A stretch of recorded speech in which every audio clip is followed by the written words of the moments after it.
Hi there, everybody. This is Rocky Dhir coming to you from the 2018 State Bar of Texas annual meeting in the amazing city of Houston, Texas.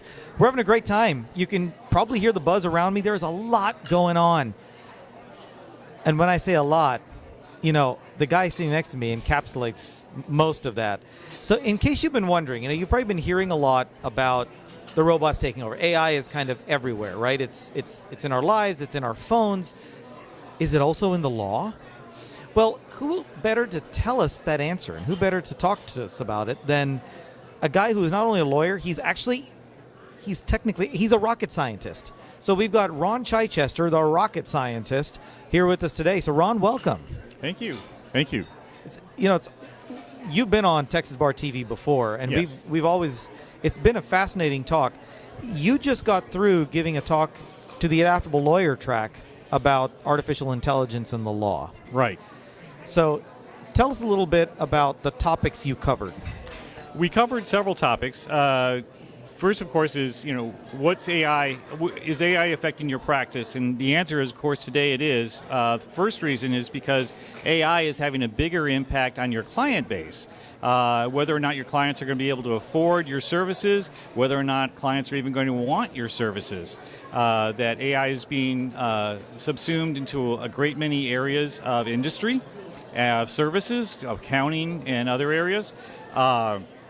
And that AI is becoming more prevalent in society as a whole. So it's changing the character of litigation because now AI is having car accidents. And Right. How are you going to litigate a machine?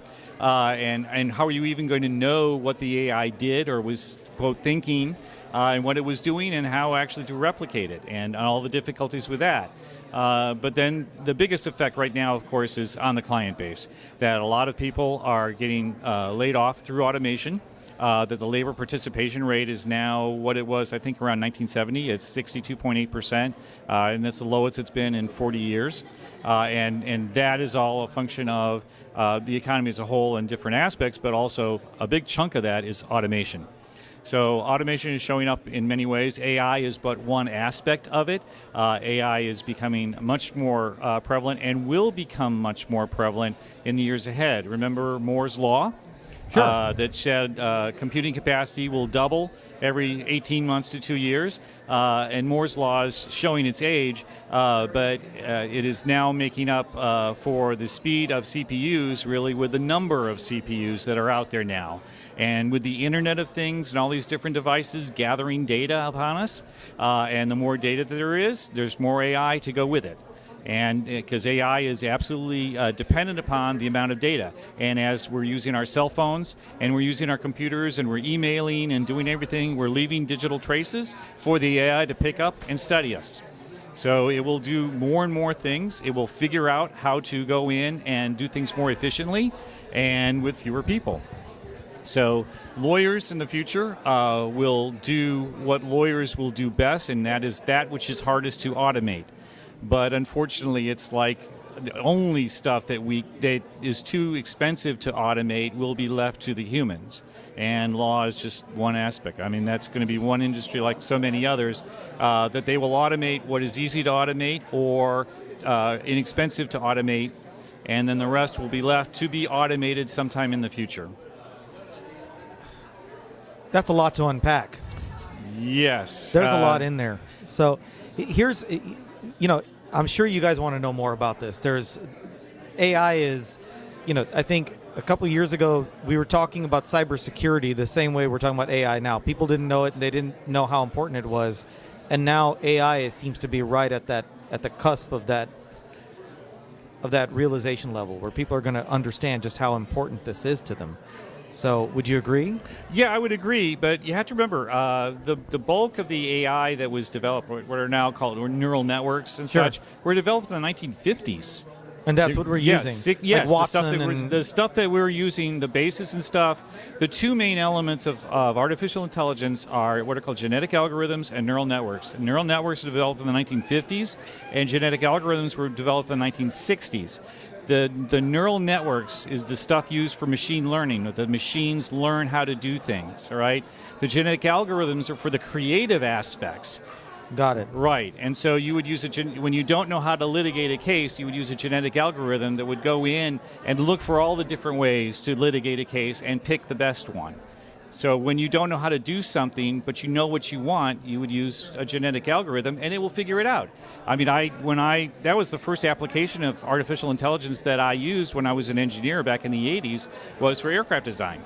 We didn't know how to design this particular kind of airplane, but we used a genetic algorithm to go in and figure out how the best one to do.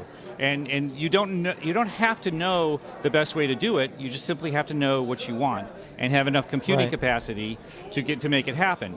And that was what was lacking back in the 80s, 90s, and aughts, was the computing capacity.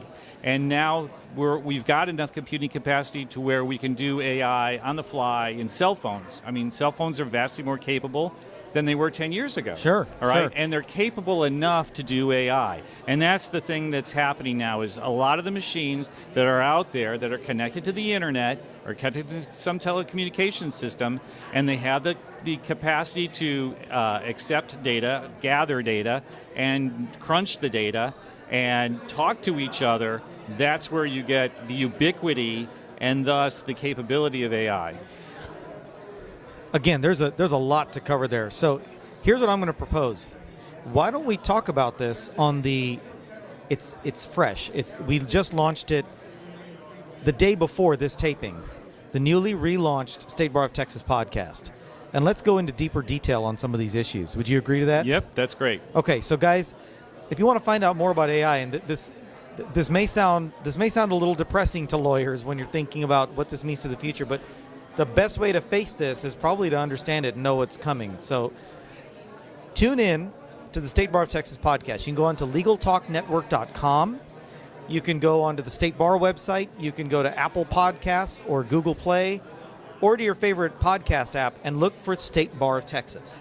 Find it in there. You'll find this talk with Ron Chichester, and we're going to go deeper into these issues. So tune into us there. Meanwhile, thank you for watching Texas Bar TV here at the 2018 State Bar Annual Meeting in Houston. We're looking forward to seeing you here next year. I want you to come and make it so you can meet people like Ron, and we look forward to having you listen in on the podcast.